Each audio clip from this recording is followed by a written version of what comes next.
들어가. 옳지. 가봅시다.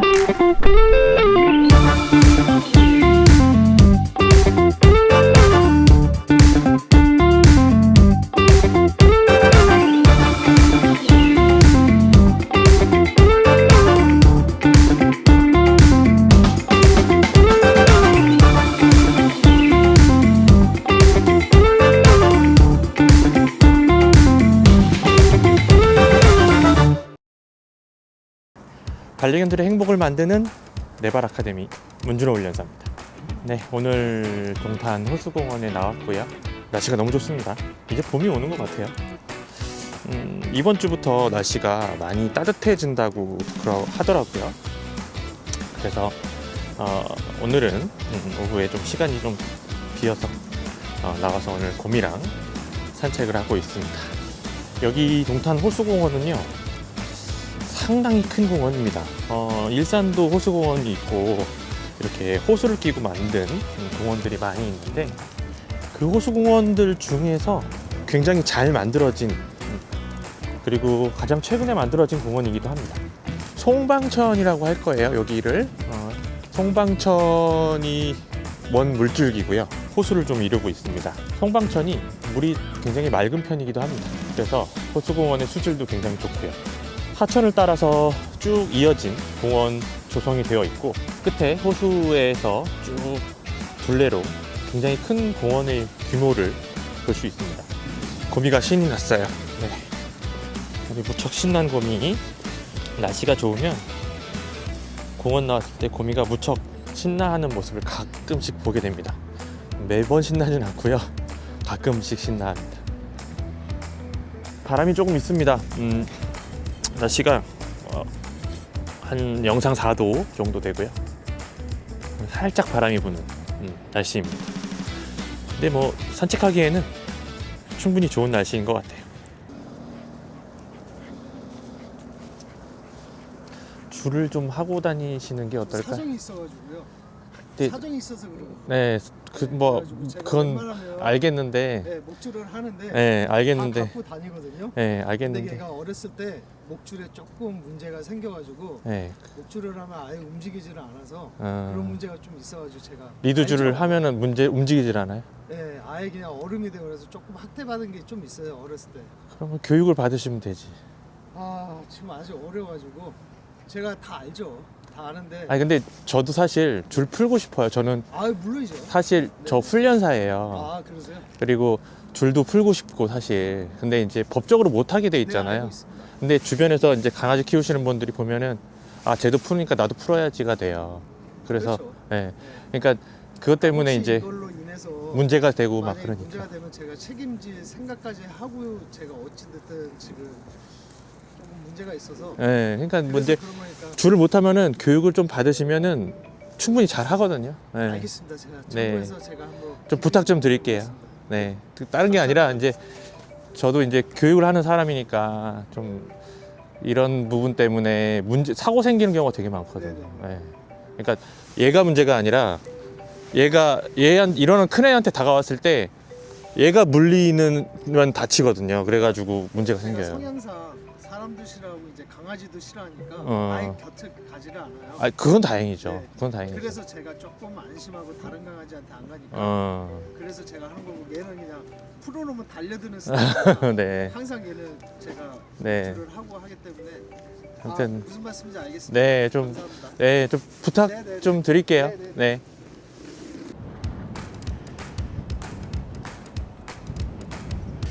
헤이, 기분 좋아요. 건강히. 오프리시 하시는 남성분을 잠깐 만났었는데요. 과연 이게 맞는 걸까요? 자기 강아지가 목줄을 하면은 못 걸어서 목줄을 안 하고 다닌다. 사정이 있으니 봐달라. 반려견이고 내 가족이면 어떤 방법을 써서라도 방법을 찾아내야 된다는 게 보호자의 역할이라고 봅니다. 그 방법이 그냥 목줄하기 싫어하니까 하지마가 아니라 목줄을 할 수 있고 같이 산책을 할 수 있는 방법을 찾는 것이 우선이겠죠. 과연 그 방법밖에 없었을까요? 목줄을 안 하고 오프리쉬로 산책하는 방법밖에. 안타깝습니다. 너무 모르는 거이기도 해요. 교육을 통해서 하면 충분히 될 수 있지만 그 교육을 받을 생각도 없고 교육이 너무 비싸니까 싫고 내가 시간 들이는 것도 싫고 결국 그런 마인드는 반려견이 아니라 애완견이고 가족이 아니라 그냥 애완동물입니다. 반려견에 대한 문화가 성장을 해야 된다라고 제가 항상 말하고 있는데 이런 부분도 그런 부분입니다.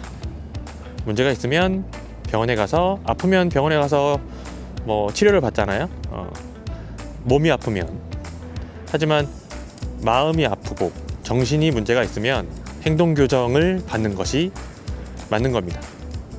정신에 대한 케어도 반려견에 대한 필수적인 요건인 거를 잊지 말아주세요. 검검이 기분이 좋아야. 자, 호수공원 너무 예쁘죠? 네.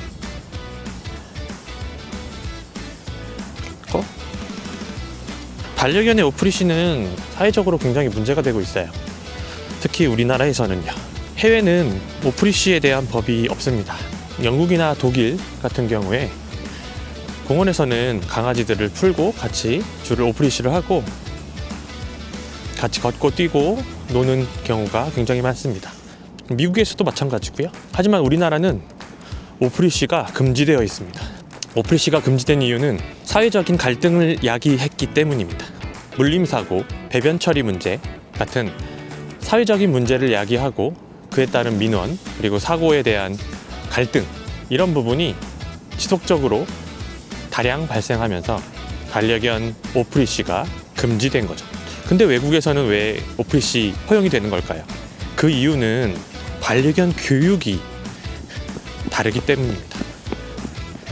우리나라에서 반려견 교육을 받는 강아지들은 얼마나 될까요? 사실 반려견 교육을 받은 강아지들은 전체 강아지의 5%도 되지 않습니다. 독일은 반려견 교육이 필수입니다. 우선 반려견을 키우기 위해서는 라이센스가 필요하고요. 그 라이센스를 받기 위해서 20시간의 교육 이수 그리고 시험을 보고요. 합격을 했을 경우에 반려견을 입양할 수 있습니다. 하지만 반려견을 입양하고 나서 교육이 끝나는 건 아닙니다. 입양하고 나서 매주 혹은 격주로 집 근처에 있는 공원으로 반려견을 데리고 교육을 나가야 합니다. 국가에서 지정해준 훈련사가 인근에 있는 비슷한 시기에 입양된 아이들을 데리고 그룹 수업을 하게 됩니다. 그 기간은 짧으면 6개월, 길면 1년 정도 이어지게 되죠. 그만큼 오래전부터 반려견을 만들고 품종을 개량하면서 길러온 서유럽은 반려견 교육이 얼마나 중요한지 알고 있습니다. 사회적인 갈등과 문제를 겪어보았고 그 해결책으로는 반려견 교육이 필수라는 걸 알고 있기 때문이죠. 반려견들은 이렇게 밖에 나와야 합니다. 산책을 해야 되죠. 하지만 산책을 하고 밖에 나오는 순간 반려견은 사람과 함께 살아가는 사회활동을 하는 사회 구성원입니다. 그리고 사회 구성원은 사회에서 규범과 규칙을 지키며 살아가는 것이 필수적입니다. 아무런 규칙도 없이 아무런 규범 없이 살아간다면 사회적 문제를 일으킬 수밖에 없죠. 즉, 매너가 있어야 합니다.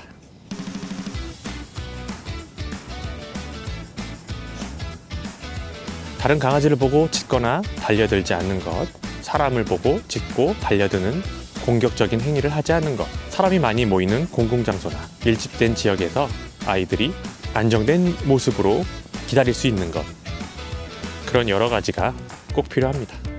그런 교육을 가르치고 아이가 밖에서 산책할 때 편안하고 안정된 모습으로 산책할 수 있도록 해주는 것이 진짜 보호자이며 그리고 가족이라고 할 수 있겠죠. 반려견 교육은 필수입니다. 내가 선택해서 안 받거나 하는 것이 아니라 꼭 받아야 하는 일입니다. 우리 애는 괜찮아, 우리 애는 이 정도면 괜찮아 라고 생각할 수도 있겠지만 그건 어디까지나 비전문가의 주관적인 의견일 뿐이죠. 우리 애가 괜찮을 거라 생각해도 한번 꼭 상담 받아보시고 문제점이 없는지 아니면 내가 놓친 부분이 없는지 한번 체크해 보시는 것이 좋을 듯 합니다. 이제 봄이 되면 이 호수공원에 아마 사람들이 바글바글 할 것 같은데요. 봄에 반려견들이랑 산책하시는 경우 굉장히 많을 텐데 안전에 항상 유의하셔서 산책하시고 또 신경 쓰셔야 될 게 있죠. 바로 진드기입니다. 우리 겨울 동안 좀 먹지 않았던 진드기 예방약들 잘 챙겨서 먹고요. 또 우리 아이들 진드기에 대해서 너무 걱정되셔가지고 산책 안 하시는 경우 많은데 꼭 그렇게 하실 필요는 없습니다. 요즘 공원들은요 굉장히 약을 잘 칩니다. 우리 해충 방지제를 많이 잘 뿌리기 때문에 너무 걱정 안 하셔도 되고요. 산속에서는 좀 주의하셔야 됩니다. 우리 아이가 몸에 털에 뭐 진드기가 없는지 한 번씩 살펴보시고 있으면은 빨리빨리 잡아주셔야 하고요. 예방약 잘 먹이시는 거 되게 중요하고요. 봄철에 안전하고 건강한 산책 되시길 바라겠습니다. 에이 떼 저건 뭘까요? 한번 가볼까? 가자. 껌껌 일로 와봐. 라면 먹고 갈래? 라면 여기서 대충 간단하게 먹을까요?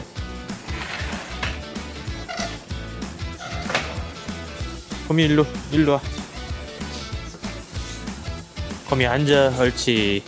기다려. 신라면 먹을까? 진라면 먹을까? 고민됩니다. 신라면 먹겠습니다. 신라면.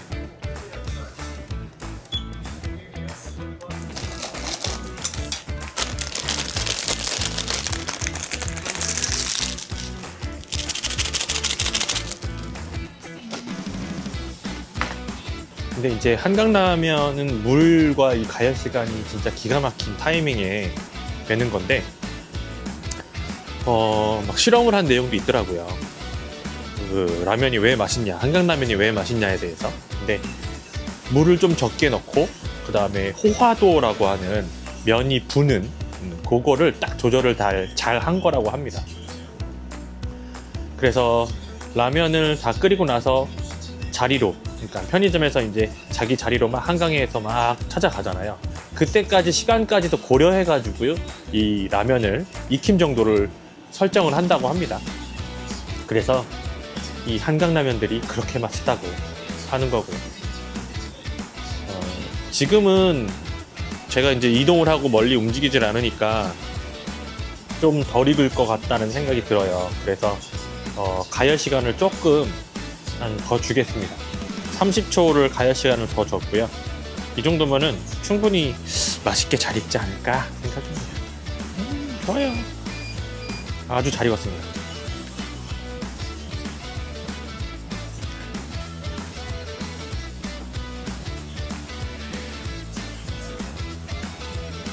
잘 먹겠습니다.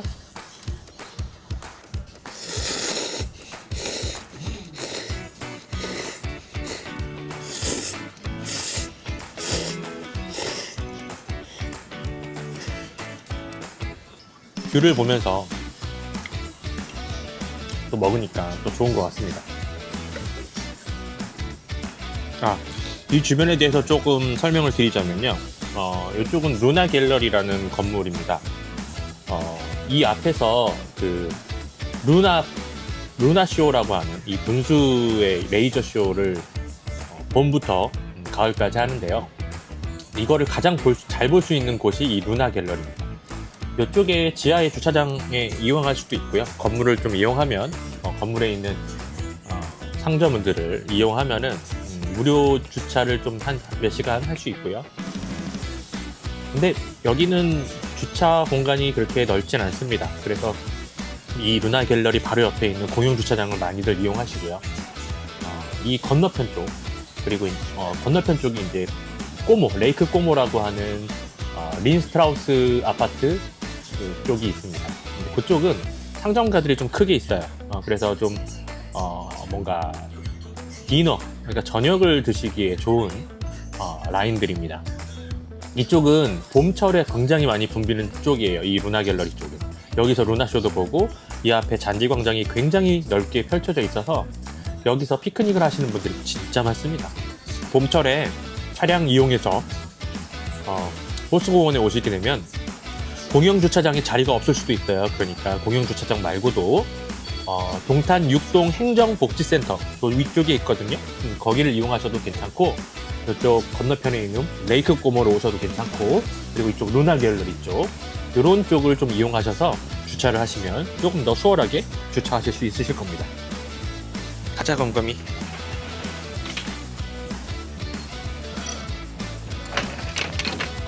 이쪽에는 메리그라운드라고 하는 반려견도 출입이 가능한 곳도 있습니다. 실내에서 식사 같이 할 수 있는 곳이 별로 없을 거예요. 근데 이 메리그라운드는 가능하니까요. 참고하세요. 이 패티켓을 지키지 않으면 결국은 민원으로 이어지게 되고요. 갈등이 생기고, 그러다 보면 이 아름답고 예쁜 호수공원에 반려견들이 가지 못하는 금지되는 장소가 생길 수도 있습니다. 실제로 일동탄에 있는 센트럴파크가 그런 예이고요. 일동탄 센트럴파크의 잔디광장은 강아지가 들어갈 수 없습니다. 똥 안 치우고, 그리고 강아지 풀어놓고, 그런 민원들이 계속 지속적으로 발생되다가 결국은 공원관리 도시공사가 반려견은 잔디광장에 출입 금지를 결정하고 못 들어오게 됐고요. 또 여울공원의 작가정원도 똑같은 상황이었죠. 호수공원이라고 그런 일이 안 생길리라 보지 않습니다.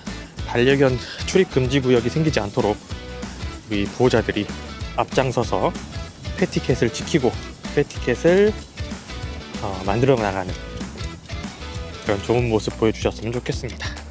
네, 오늘 산책은 여기까지고요. 그럼 또 다음 산책에 뵙도록 하겠습니다. 안녕히 계세요. 빠빠이, 곰곰이. 빠빠이.